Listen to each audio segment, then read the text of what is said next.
जहां चीन अपने नक्शे बदल बदल कर दुनिया में अपनी उपस्थिति बढ़ाने में है, तो वहीं भारत ने चीनी कंपनियों पर प्रेशर बनाना शुरू कर दिया है, जिसकी वजह से बड़ी लैपटॉप से लेकर बड़ी मोबाइल बनाने वाली कंपनियां सब घुटनों पर आ चुकी हैं। अब हो ये रहा है कि ज़्यादातर चाइनीज़ कंपनियां भारत में स्वदेशी रूप से प्रोडक्शन करने को तैयार हो चली हैं, या तो वो भारतीय कंपनियों के साथ साझेदारी करके प्रोडक्शन करना चाहती हैं, क्योंकि इसके अलावा भारत सरकार ने चीन और चीनी कंपनियों के लिए कोई विकल्प ही नहीं छोड़ा है। जिसके बाद अब भारत के इलेक्ट्रॉनिक्स कंपनियों की चांदी ही चांदी होने वाली है, जिसमें भारत की दिग्गज home grown contract manufacturer Dixon technology बड़े लक्ष्य के साथ आगे बढ़ चली है, जिसमें आने वाले 2 से 3 सालों में कंपनी एक सुविधा के निर्माण और स्थानीयकरण के प्रयासों में 250 करोड़ रुपए का निवेश करने की तैयारी में है, जिसमें कंपनी अमेरिका और चीन की बड़ी कंपनियों के साथ साझेदारी करती हुई नजर आने वाली है। और ये भारत में सबसे बड़ी फैसिलिटी रहने वाली है, जो भारत में इलेक्ट्रॉनिक्स के क्षेत्र में झंडे गाड़ती नजर आने वाली है।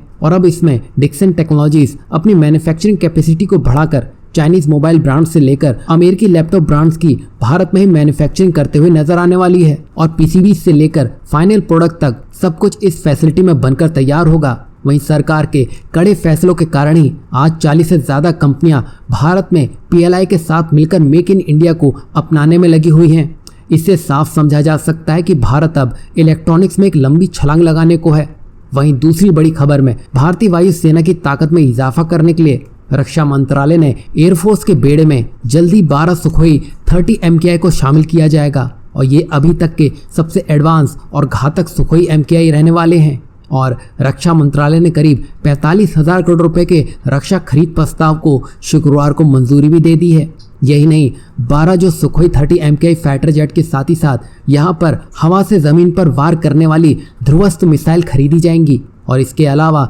डॉनियर प्लेन को भी अपग्रेड किया जाएगा। यहाँ खास बात तो यह है कि ये सब कुछ मेक इन इंडिया पहल के तहत किया जाएगा, जहां हाल ही में रक्षा मंत्री राजनाथ सिंह की अध्यक्षता में DACA यानी कि रक्षा अधिग्रहण परिषद की बैठक में इन रक्षा खरीद प्रस्तावों को मंजूरी दे दी गई है। और भारत के इस फैसले से तीनों सेनाओं यानी कि थल सेना, वायुसेना और नौसेना की ताकत में इजाफा देखने को मिलेगा। और ये जो 12 30 MKI फाइटर जेट का निर्माण किया जाएगा वो मेक इन इंडिया प्रोग्राम के तहत किया जाएगा, और इन फाइटर जेट का निर्माण HAL यानी कि हिंदुस्तान एरोनॉटिक्स लिमिटेड करेगा। मीडिया रिपोर्ट्स के मुताबिक ये फाइटर जेट उन विमानों की जगह लेंगे जो पिछले कुछ सालों में हादसों के शिकार होकर नष्ट हो चुके हैं। और सबसे बड़ी बात तो यह है कि ये सुखोई मेक इन इंडिया की तर्ज पर तैयार किए जाएंगे, जिसमें 60 से 70% पार्ट्स और कंपोनेंट्स स्वदेशी रहने वाले हैं। और ये भारतीय वायुसेना के सबसे एडवांस सुखोई 30 MKI विमान होंगे, जो कई हथियारों और सेंसर से लैस होंगे। आपको बता दें कि भारत में सुखोई के